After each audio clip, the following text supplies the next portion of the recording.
বিজয় দিবস উদযাপন করা, আলোচনা করা খুবই সহজ বিষয়। বিজয় অর্জন করা খুব সহজ বিষয় নয়। আমাদেরকে এটা অনুধাবন এই জন্যই করতে হবে, দীর্ঘ 16-17 বছরের বিরামহীন ধারাবাহিক ফ্যাসিবাদ বিরোধী গণতান্ত্রিক আন্দোলনের মধ্য দিয়ে রক্তের সোপান মাড়িয়ে আমরা বিজয় অর্জন করেছি। কিন্তু মুক্তিযুদ্ধে মাত্র 9 মাসের যুদ্ধে সংগ্রামে বিজয় অর্জন করার কারণে আমরা বুঝতে চাই না কত ত্যাগ, কত তিতিক্ষা, কত আত্মদান, কত রক্তদান, কত শহীদের বিনিময়ে এই বাংলাদেশের স্বাধীনতা অর্জিত হয়েছে, বিজয় অর্জন করেছে। আমি ব্যক্তিগতভাবে বিজয় দেখেছি। আমাদের চাইতে যারা বয়সে ছোট, হয়তো তারা সরাসরি বিজয় দেখার সৌভাগ্য হয়নি, কিন্তু এই বিজয় অর্জিত হয়েছে আমাদের নেতা, স্বাধীনতার মহান ঘোষক শহীদ রাষ্ট্রপতি জিয়াউর রহমানের তৎকালীন মেজর জিয়ার সাহসী উচ্চারণের মধ্য দিয়ে যে স্বাধীনতা সংগ্রাম শুরু হয়েছিল, যুদ্ধ শুরু হয়েছিল, তার কারণ স্বাধীনতা যুদ্ধ হয়তো শুরু হতো শহীদ জিয়াউর রহমানের জন্ম না হলে হয়তো আরো পরে হতো, কিন্তু রাষ্ট্রপতি জিয়াউর রহমানের জন্মই হয়েছে বাংলাদেশের স্বাধীনতার ঘোষণা দেওয়ার জন্য। শহীদ রাষ্ট্রপতি জিয়াউর রহমানের 1975 সালে পুনরায় পরাধীনতার শৃঙ্খল থেকে মুক্ত করার জন্যই প্রয়োজন হয়ে গিয়েছিল। তারপরে 7 নভেম্বরের ইতিহাস, আমরা বিজয় দেখেছি, কিন্তু সেই বিজয়কে যদি আমরা সুসংহত না করতে পারি তাহলে হবে শৃঙ্খলিত স্বাধীনতার মতো, অরক্ষিত স্বাধীনতার মতো, যেটার অপর নাম পরাধীনতা। আমরা আমাদের বর্তমানের যে বিজয় অর্জন করেছি সেই বিজয় গণতান্ত্রিক সংগ্রামের বিজয়। এই গণতান্ত্রিক সংগ্রামকে সুসংহত করার জন্য যুদ্ধ জয়ের পর যেমন তাৎক্ষণিকভাবে সৈন্যবাহিনীকে নিষ্ক্রিয় করে ফেলা হলে সেই অর্জন, সেই বিজয়কে সংহত করা যায় না, সেই একইভাবে 24-এর এই ছাত্র গণ অভ্যুত্থানের ফলে ফ্যাসিবাদের বিরুদ্ধে যে আমাদের বিজয় হয়েছে, এইখানে আমরা সবাই যদি নিষ্ক্রিয় হয়ে যাই তাহলে আমাদের গণতন্ত্রকে সুসংহত করা যাবে না, সুদৃঢ় করা যাবে না, প্রাতিষ্ঠানিকীকরণ করা যাবে না, সাংবিধানিক করা যাবে না।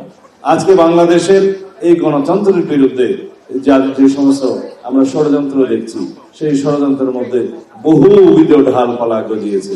তার মধ্যে একটি হচ্ছে আমাদের এই গণতান্ত্রিক সংগ্রামকে অপমানিত করা, আমাদের অর্জনকে, ডেমোক্রেটিক স্ট্রাগলটাকে যেন ভুয়া হিসাবে গণ্য করা যায়, সেরকম কাহিনী রচনা চলছে।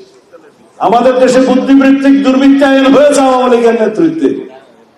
তারা বিভিন্ন রকমের বয়ান সৃষ্টির মধ্য দিয়ে এই গণতান্ত্রিক আন্দোলনের বিজয়কে, ফ্যাসিবাদের পতনকে বিভিন্নভাবে কাহিনী মাখিয়ে আজকে এই গণতন্ত্রের বিজয়কে তারা কলঙ্কিত করতে চাইছে, এবং আগামীতে গণতান্ত্রিক উত্তরণকে খুব সহজতর যাতে না হয় সেজন্য বহুবিধ ষড়যন্ত্রের জাল বিছিয়েছে।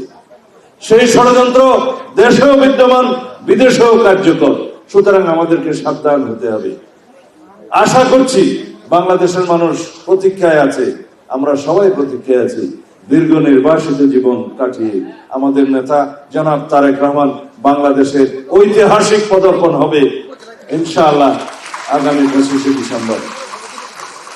আমরা তার পদার্পণকে, প্রত্যাবর্তনকে বাংলাদেশের ইতিহাসে স্মরণীয় করে রাখতে চাই। আমরা সবাই গণতান্ত্রিক উত্তরণকে সহজতর করার জন্য অবশ্যই নিজ নিজ দায়িত্ব পালন করব। একজন নাগরিক হিসাবে আমাদের যে দায়িত্ব আছে, জাতীয়তাবাদী দলের একজন কর্মী হিসাবে আমাদের আরো অতিরিক্ত দায়িত্ব আছে এই দেশের গণতন্ত্রকে সুসংহত করার জন্য। সুতরাং আমরা শহীদ রাষ্ট্রপতি জিয়াউর রহমানের অনুসারী হিসাবে, তার দলের একজন সৈনিক হিসাবে অবশ্যই আমাদেরকে এই গণতান্ত্রিক যাত্রা পথে আমাদেরকে প্রতিনিয়ত প্রতি মুহূর্ত পাহারা দিতে হবে। তাহলে পরে হবে আমাদের প্রকৃত এই বিজয় অর্জন, স্বাধীনতার বিজয় অর্জন এবং গণতন্ত্রের বিজয় অর্জনকে আমরা সুসংহত করতে পারবো। আওয়ামী লীগ 1971 সাল থেকেই এই দেশের ইতিহাসকে বিকৃত করা শুরু করেছে, তারা দলীয়করণ করা শুরু করেছে, এবং 1971 তারা নিজেদের পকেটস্থ করার সমস্ত উপায় তারা তখন থেকেই করেছে। আপনারা সবাই জানেন শহীদ রাষ্ট্রপতি জিয়াউর রহমান যখন 1971 সালের 25শে মার্চের রাত 12টার পরে সোয়াত জাহাজ থেকে অস্ত্র খালাস না করে ফেরত আসলেন।